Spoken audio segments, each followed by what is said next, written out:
This is the statue of Tomoka. It was designed by Fred Dana Marsh, erected in 1955. It opened to the public in 1957 here at Tomoka State Park.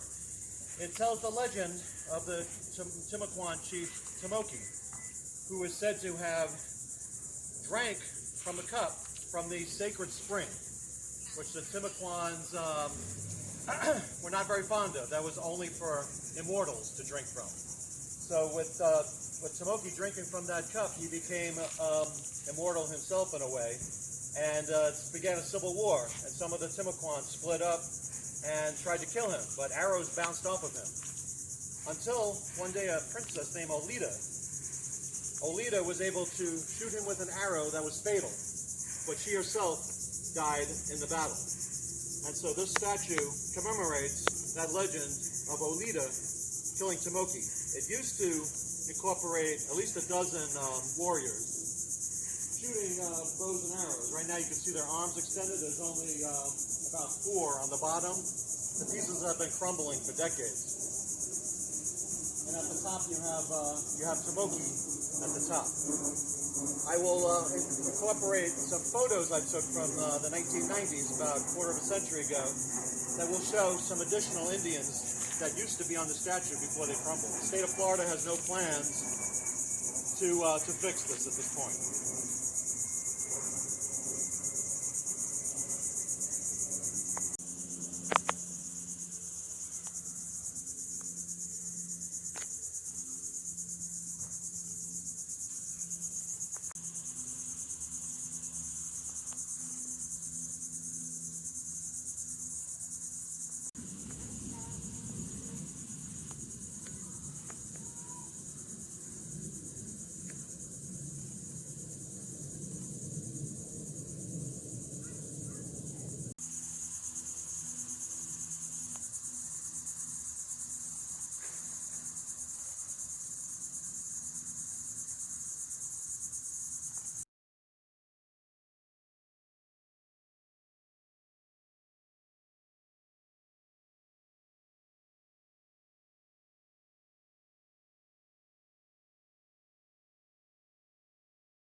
We're in a mini woods of slash pine, very majestic trees. It also happens to be the Tomoka Stone site, which is an area, it's an archaic period Indian site where archaeologists uncovered shark's teeth and animal bones and different types of fibers of habitation here from BC times. And that sits into the slash pines, another example right here. This is the site of the Timucuan village of Nokoroko. It existed between 1500 and 1750 AD when it got absorbed into the Seminoles. And it was visited by Alvaro Mexia in 1605 when he was ordered by the Spanish governor to explore the east coast of Florida. He found it to be one of the most prominent Timucuan strongholds in East Florida. The Timucuans have some shell middens along the western shore of the island, which we will examine soon. It's an interpretive sign explaining about the history of the Timucuan in the area. Some of their habits, preparing food.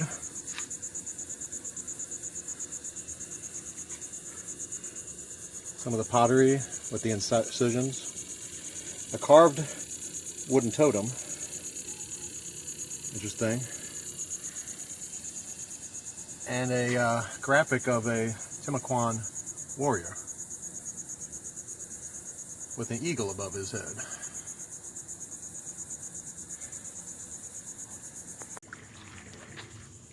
Part of the trail on the northern tip of Tomoka State Park.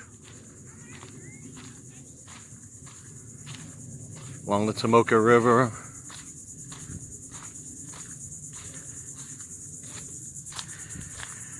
You could see an abundance of shells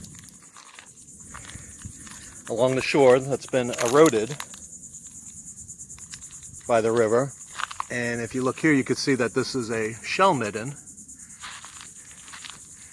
And you can see the shells that compose the shell midden here.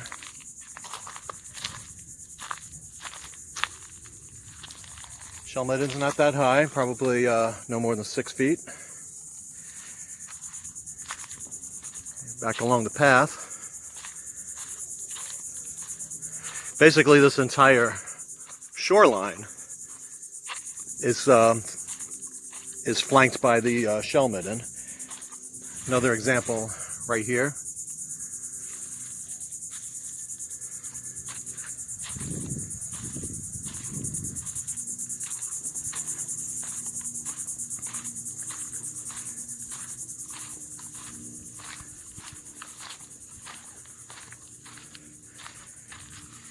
And one more.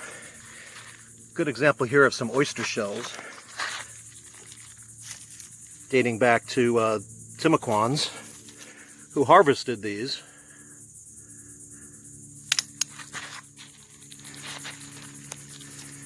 About 500 to 250 years ago.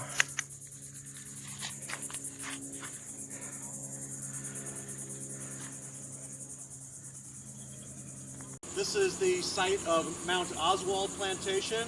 It was owned by Richard Oswald. It was given a 20,000 acre grant in 1774. He had 240 slaves. He was famous for being involved in the peace treaty process for the Treaty of Paris. He negotiated with John Adams, Benjamin Franklin, Henry Laurens, and John Jay to negotiate the treaty that ended the American Revolution. And his plantation existed at this northern end of the peninsula in Tomoka State Park. This is the tomb of John Addison at Tomoka State Park. He died age 61 in 1825. He owned a plantation here known as Carrickfergus, owner of 67 slaves. His plantation was destroyed during the Second Seminole War.